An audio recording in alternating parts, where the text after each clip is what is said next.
Hey guys, ArkhIce here, and today I just want to talk about whether or not you should save and summon for Ragnarok, which is coming to global in 3 weeks, roughly 3 weeks. Yeah, it should be roughly 3 weeks is when it's coming to global. And I just wanted to, unless they change it up and switch things around, which they might, I don't know. Talk about where you should summon from it, right? Because this is a legitimate question. Because this was a big hyped up event. They had this whole presentation that was like E3 quality, presentation stuff where they presented the chapter, the character. They showed off everything. They showed off the author's notes about it. The mangaka's notes. They full on went out for this, right? I just want to know, should you summon for Sigurd or not? And there's obviously the Lost fan as well. Let me go ahead and open up a new tab so we can look at him as well. So yeah, before we open this, make sure you subscribe if you haven't yet, and hit the notification bell if you want to get notified when I upload. Now we have Sigurd and Lost and Meliodas are the two new units that they have, right? And I'm gonna be honest with you. Right off the bat, if you did want a short answer without any explanations, no, I don't think they're worth summoning for. Now, let's get into explanations and explain what they do and, why exactly I say no. So, Sigurd, right? No, we'll save Sigurd for last. We'll start with Lostbane, right? Because Sigurd's the hype unit of this, right? So, Lostbane's first skill is Merlin's Ult Gauge takeaway skill. It's just a typical 450,000 attack, deplete 3 Ult Gauge on level 3, right? His secondary card is a decreased attack related stats card on one person. They're both single target, by the way. And 180, 180, 300%. And then it goes 20, 30, 4%. And then it goes to 2 turns on rank 3. Obviously, he has typical Secret Technique Lost Feint AoE Ultimate. Secret Technique, we all know is like the actual best ultimate move effect in the game. And his ultimate is just spectacularly strong, right? And then we have, passive. At the start of battle, during the ally's turn, increases his ultimate gauge by the amount of orbs possessed by the hero with the most number of orbs, limit 1 time, up to 3 orbs. So if you're a little confused how this works, right? Let's say that the battle's starting, and you go first. Well, he's just going to get, if he didn't have Merlin in the back, he's going to get, or ultimate, he's going to get 1 ult gauge from someone, right? But if he goes second, he's obviously going to get 2 from someone. That person still keeps her ult gauge, it's just that he, takes, the ult gauge for him, right? As well. And that's what he does, right? That's what this Lost Vein does. That's the big thing. He's, getting ult, right? And he does get ult faster than the red Lost Vein. But here's the big but. This Lost Vein's not that good. And let me show you why. Right here. Lost Vein's crit resistance goes up to like a maximum like 7 to 10%.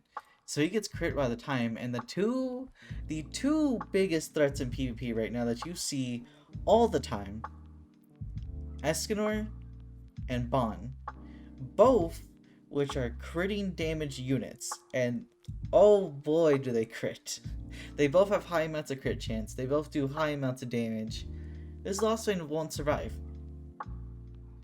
Also the fact that even at 6 out of 6 with 3 cards in hand, he still doesn't kill Bon. Yeah. This ult does not kill Bon 6 out of 6 with 3 cards in hand. What are you going to do with 1 out of 6? Because if you're you're not coming here, to get my free-to-play advice. And this is for free-to-play players. And as a free-to-play player, this Lost Vein is an absolute skip for you.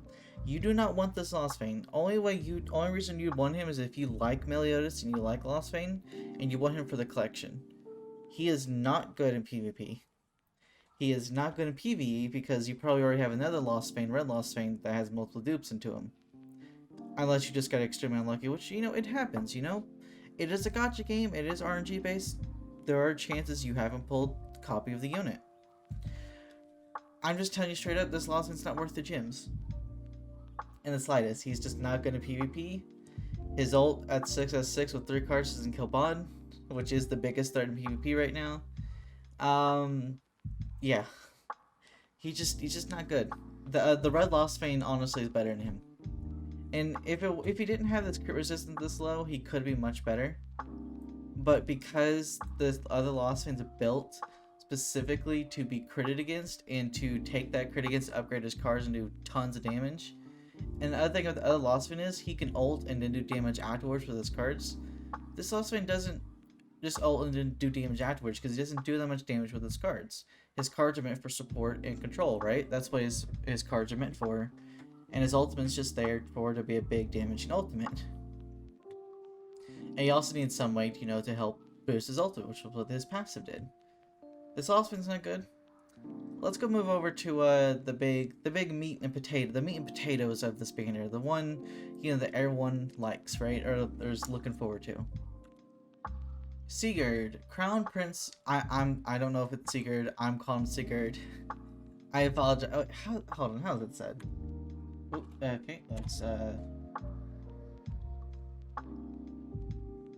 It's not gonna tell me how to pronounce Sigurd. Let's see here.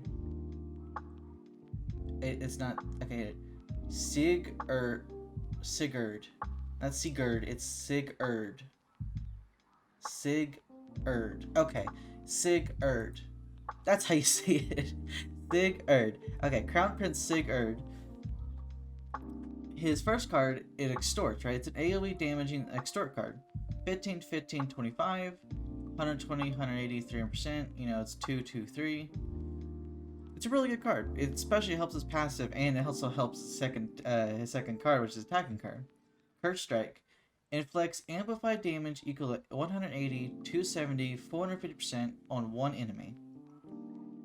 His ultimate is a very, very strong ultimate. Even from level 1, it's insanely strong. It does flood damage equal to 550% of attack on one enemy. This card at this ultimate 1/6 does tons of damage, right? He is passive at the start of ally's turn. For every enemy afflicted with a stat decrease effect, implies an effect which increases attack-related stats of all allies by 10% for 2 turns, limit up to 3 times.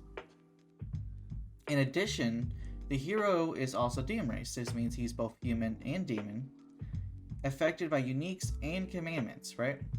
So what this means is, for Arthur, Red Excalibur Arthur, his passive would still go off with Sigurd on your team. With Assault Meliodas, if you had Sigurd on your team, Assault Meliodas' passive would still go off. That's what that part of the passive means, right?